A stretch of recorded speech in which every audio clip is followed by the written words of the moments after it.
and the serial number of the ballot box in the polling station diary, and then we proceed to the constituency tallying center to deliver these results to the constituency RO. So this is what happens during the count up to the time we seal the ballot box to deliver. But before we do that, we must clear the other 5 ballot boxes. So what we've done for the presidential is exactly what we will do for the other 5, except for the part of transmission of the result declaration form at the polling station. So this is the process. I want to invite Commissioner Molu to come and wrap up. My DPO wishes to clarify something. Yeah, just one thing, the public portal will also be shared, the results of 34A. Yes, once transmitted, these results will go to the constituency tallying center, the national tallying center, and the Commission's 2022 general election results portal for result forms for Form 34A. Thank you very much.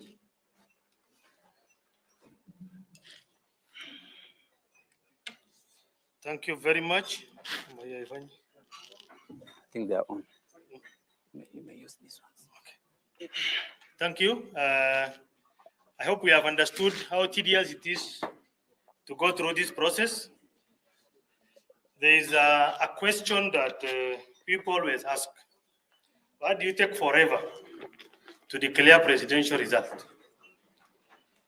You can imagine how long the presiding officer will take in this place, counting each of these. Repeat what the PO has done here until he finish the MCA. After that, they travel to constituency tallying center. This PO will go and deliver all the 6 boxes plus Form A to the RO, the returning officer. Then the returning officer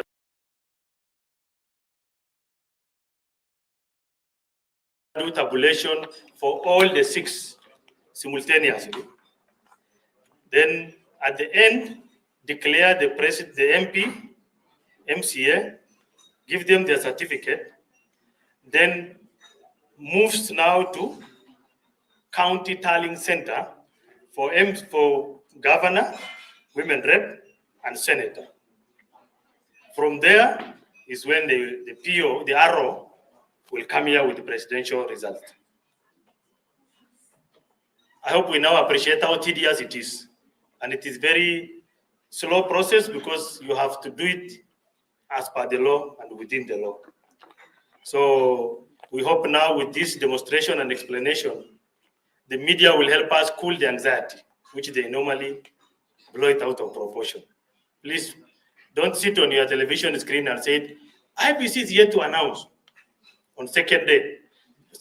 By the 2nd and 3rd day, this process is still going on in the constituency tallying centers. So chairman has no result here yet until the PO, the RO comes here.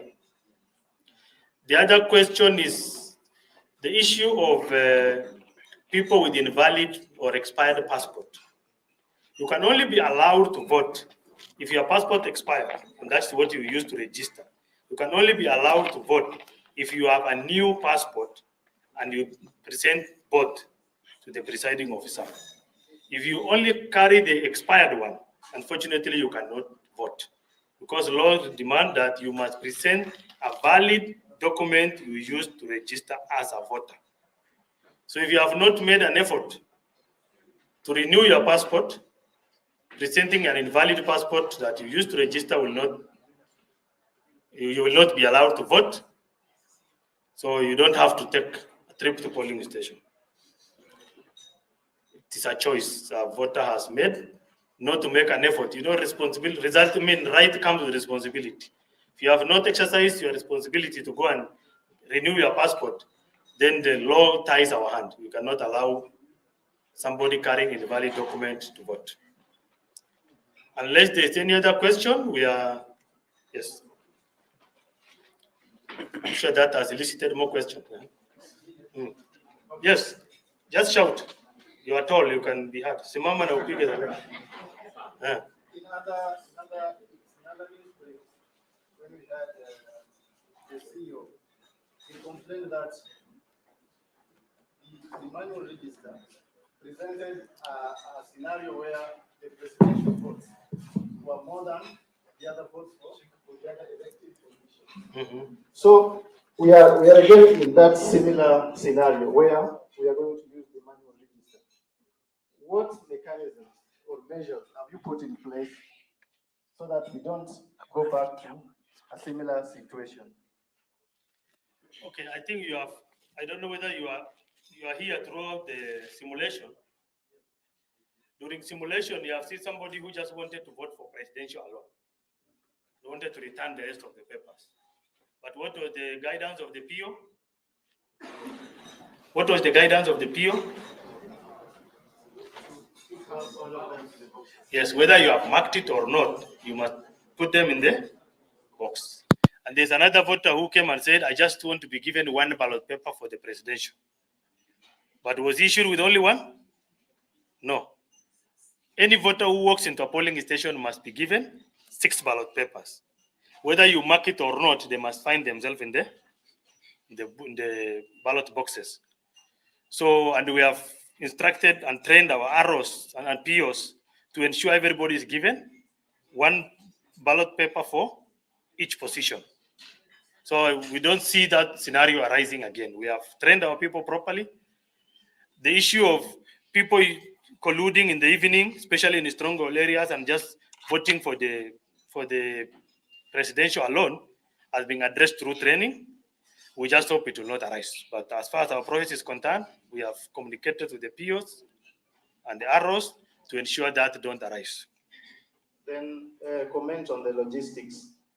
Have all the strategic materials and non-strategic materials arrived at the polling stations or at the constituency level? They are currently at the constituency level. Polling station, the movement starts tomorrow. So the movement of materials from the constituency tallying center to the polling station, to all 46,229 polling stations, start tomorrow. Today, everything is at the constituency tallying centers. So the presiding officers will gather at the constituency tallying center tomorrow, together with the security officers, the vehicles, and each person is given the material. Today, our returning officers spend the day in ensuring every ballot box has requisite material for that polling station. So that is where we are now.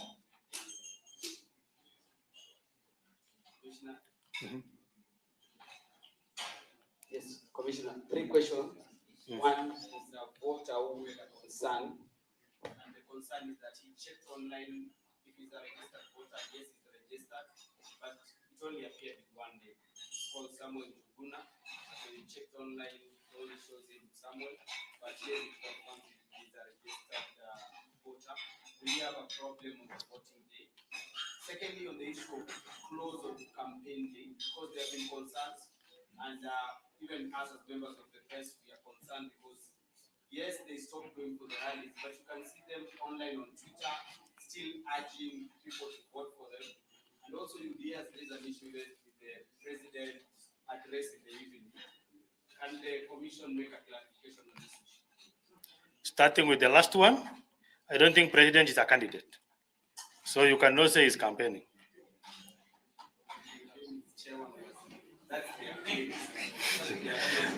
So then the second question, the person who has found himself with one name, that is the reason why we ask people to go for voter verification. And it was open for 30 good days. Why the voter decided to check today? You can ask him because he's the one who asked you. However, because our primary identification document, our primary means of identification is biometric, he or she can still go to polling station, be identified biometrically, the document, the ID or passport checked, picture in the Kim's kit checked against his face, then be allowed to vote. But the reason why people checked their details earlier is to avoid issues like that. Again, what is the third one? The candidate campaign ends formally yesterday at 6 p.m. But definitely you will appreciate that Commission has no control over everything. We cannot go to Twitter and command them to shut down. We cannot go to every WhatsApp group, or Commission is not in every WhatsApp group to monitor. We are doing our best. If we found somebody violating, we report to DPP to investigate. But as a media also, you have a role not to give such people platform to go and do things outside the law. Yes, madam. Sauti kidogo uko ndege inapita juu. The last time Commission had a briefing said that there were 18 areas the ballot papers were yet to arrive in the country. Probably what is the situation as per now? And they're there right now, or what is it? All ballot papers have been received and dispatched to constituency tallying centers. So we are expecting nothing from anywhere. Everything is on the ground. That's why we have done for you the last lap today, so as to educate the voters and educate the media and public. So we have everything. We leave the rest for tomorrow? Yes, last one. One last one. Question on somebody who is marking the wrong ballot. As explained by the PO, if you realize before you put your ballot on the ballot box, you'll be given an alternate ballot paper. Yes. However, the Commission has been clear that each polling station is given ballot papers that is commensurate to the number of voters in that polling station. So if I'm given an alternate ballot paper, what if we have 100% turnout? Does it mean that there is somebody at 5 p.m. who is going to lack a ballot paper? Or is the alternate ballot paper different from the normal ballot paper? I like your imagination. Very rich. First of all, you cannot have a polling station where there will be 100% turnout. Someone will be sick. Someone might have been promoted to heaven. There are many reasons, might have traveled. There are many reasons why everybody don't turn up. So it is not possible for a voter to miss a ballot paper. Sawa sawa. But it's good to be imaginative, like a true Kenyan. Yes.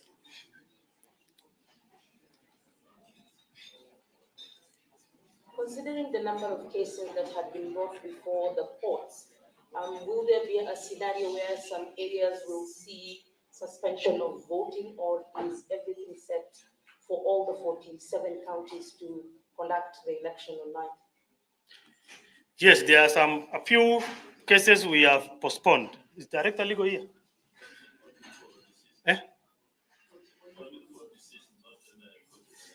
Yeah, but the ones we have postponed are not as a result of court case. There are some few candidates who passed on. So, but for that, the law demand that we must postpone so that a fresh nomination will be done after election. Then we'll conduct by-elections. So far, there are no cases that has forced the commission to postpone. Numbers? Yeah? How many have been postponed? 4. Only 4.